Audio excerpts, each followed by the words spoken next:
ऋग्वेद सभी वेदों में सबसे प्राचीन है।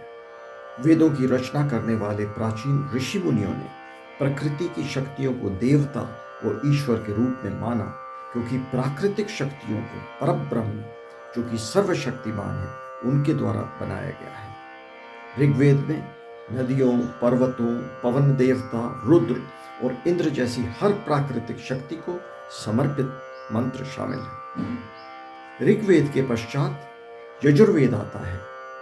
यह कर्म कांड को समर्पित है और इसके बाद मीमांसा, जो कि कर्म कांड पर आधारित है। यजुर्वेद के बाद जब समाज ने रचनात्मक गतिविधियों और नृत्य, नाटक और संगीत को पल्लवित होते देखा, तो यह सब सामवेद में निहित है। यह दर्शाता है कि वैदिक मंत्रों को गायन शास्त्र के माध्यम से इतनी बारीकी से कैसे उच्चारित व स्वरबद्ध किया जाता है।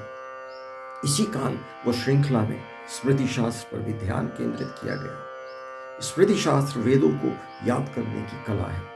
वेदों में अंतिम अथर्ववेद वास्तुकला, इंजीनियरिंग, तीरंदाजी और आयुर्वेद जैसे विशिष्ट विषयों पर केंद्रित है। वेदों में अनंत ज्ञान है। वेद ज्ञान का सागर है। लगातार पीढ़ियों से लोग एक दूसरे वेद के अनुयायी बन गए। इसी प्रकार ऋग्वेदी या यजुर्वेदी या फिर द्विवेदी या चतुर्वेदी भी हैं, जिनमें 2 अथवा 4 वेदों का पालन किया। लोगों ने एक ही धारा या वेदों को सिर्फ एक हिस्से को चुनना भी शुरू कर दिया, जैसे अपस्तंभ सूत्र। अपस्तंभ का धर्म सूत्र अपस्तंभ के बड़े कल्प सूत्र को का एक हिस्सा है। इसमें 30 ग्रंथ हैं, जिसका शाब्दिक अर्थ है प्रश्न या पुस्तकें।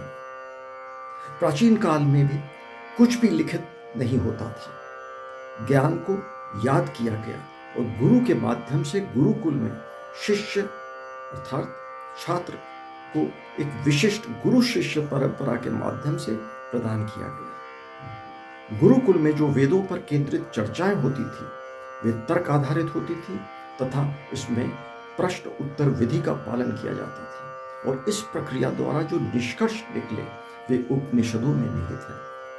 उपनिषद दार्शनिक ग्रंथों का एक संग्रह है, जो सनातन धर्म के लिए सैद्धांतिक आधार बनाते हैं। उपनिषदों के बाद महर्षि वेदव्यास द्वारा लिखित ब्रह्म सूत्र और महाभारत है। महाभारत एक विशाल ग्रंथ है, जिसमें संपूर्ण विकास से लेकर पुनर्जन्म और निर्माण से लेकर विनाश तथा सब कुछ निहित है।